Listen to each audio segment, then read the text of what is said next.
Let's continue reading the next chapter of The Little Prince. Chapter 6.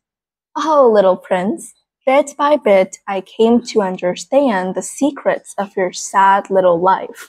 For a long time, you had found your only entertainment in the quiet pleasure of looking at the sunset. I learned that new detail on the morning of the fourth day, when you said to me, I am very fond of sunsets. Come, let us go look at a sunset now. But we must wait. Wait, for what? For the sunset. We must wait until it is time. At first, you seemed to be very much surprised, and then you laughed to yourself. You said to me, I am always thinking that I am at home. Just so, everybody knows that when it is noon in the United States, the sun is setting over France. If you could fly to France in 1 minute, you could go straight into the sunset, right from noon. Unfortunately, France is too far away for that. But on your tiny planet, my little prince, all you need to do is move your chair a few steps. You can see the day and the twilight falling whenever you like. One day, he said to me, I saw the sunset 44 times. And a little later, he added, you know, one loves the sunset when one is so sad. Were you so sad then? I asked on the day of the 44 sunsets. But little Prince made no reply. On the fifth day again, as always, it was thanks to the sheep, the secret of the little prince's life was revealed to me. Abruptly, without anything to lead up to it, and as if the question had been born of long and silent meditation on his problem, he demanded, a sheep, if it eats little bushes, does it eat flowers too? A sheep, I answered, eats anything it finds in its reach. Even flowers that have thorns? Yes, even flowers that have thorns. And the thorns, what use are they? I did not know. At that moment, I was very busy trying to unscrew a bolt that had got struck in my engine. I was very much worried, for it was becoming clear to me that the breakdown of my plane was extremely serious, and I had so little drinking water left that I had to fear for the worst. The thorns, what use are they? The little prince never let go of a question. Once he had asked it. As for me, I was upset over that boat, and I answered with the first thing that came into my head. The thorns are of no use at all. Flowers have thorns just for spite. Oh. There was a moment of complete silence. Then the little prince flashed back at me with a kind of resentfulness. I don't believe you. Flowers are weak creatures. They are naive. They reassure themselves as best as they can. They believe that their thorns are terrible weapons. I did not answer. At that instant, I was saying to myself, if this boat won't turn, I am going to knock it out with a hammer. Again, the little prince disturbed my thoughts. And you actually believe that the flowers... Oh, no, I don't believe anything. I answered you with the first thing that came into my head. Don't you see? I'm very busy with matters of consequence. He stared at me, thunderstruck. Matters of consequence. He looked at me there, with my hammer in my hand, my fingers black with engine grease, bending down over an object which seemed to him extremely ugly. You talk just like the grown-ups. That made me a little ashamed.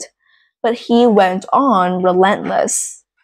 You mix everything up together. You confuse everything. He was really very angry. He tossed his golden curls in the breeze. I know a planet where there is certain red-faced gentleman. He has never smelled a flower. He has never looked at a star. He has never loved anyone. He has never done anything in his life but add up figures. And all day, he says over and over, just like you, I am busy with matters of consequence. And that makes him swell up with pride. But he is not a man. He is a mushroom. A what? A mushroom. The little prince was now white with rage. The flowers had been growing thorns for millions of years. For millions of years, the sheep had been eating them just the same. And is it not a matter of consequence to try to understand why the flowers go to so much trouble to grow thorns, which are never of any use to them? Is the warfare between the sheep and the flowers not important? Is this not of more consequence than a fat, red-faced gentleman's sons?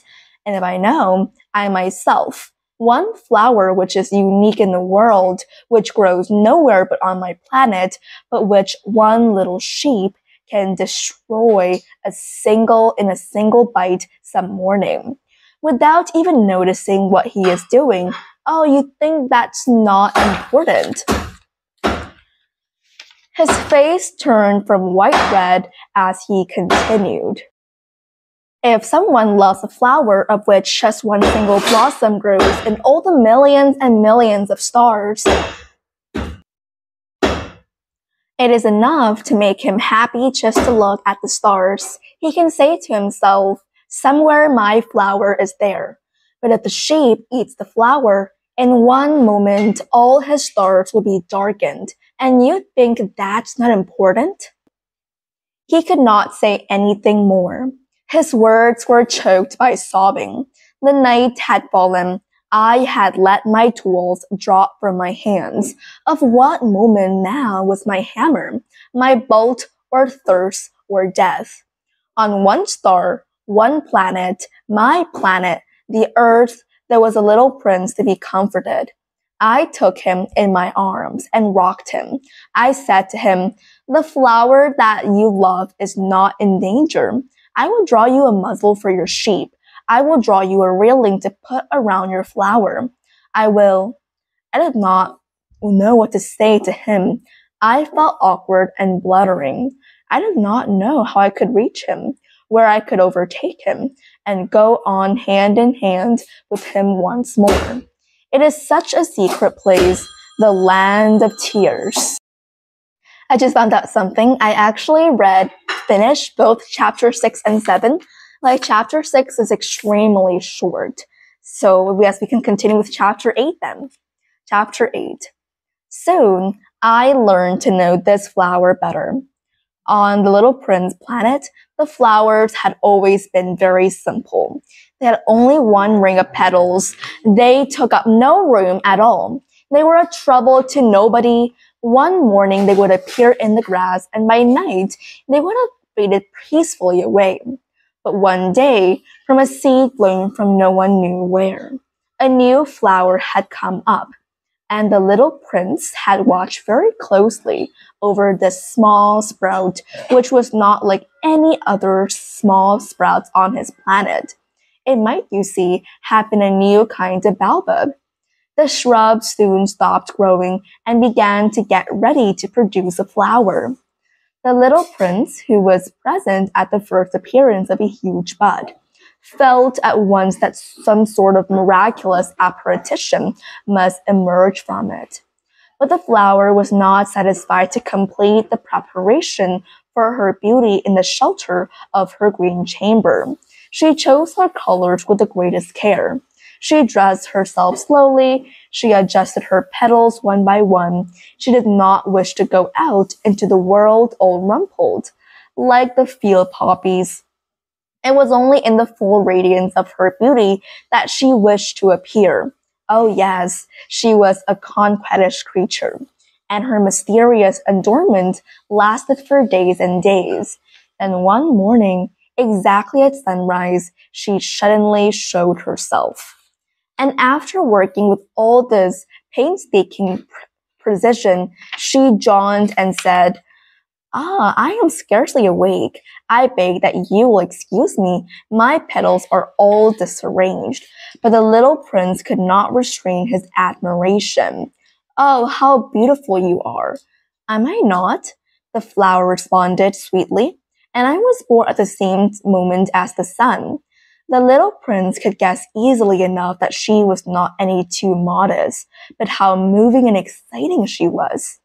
I think it is time for breakfast, she added an instant later, if you would have the kindness to think of my needs. And for the little prince, completely abashed, went to look for a sprinkling can of fresh water, so he tended the flower. So too, she began very quickly to torment him with her vanity, which was, if the truth to be known, a little difficult to deal with.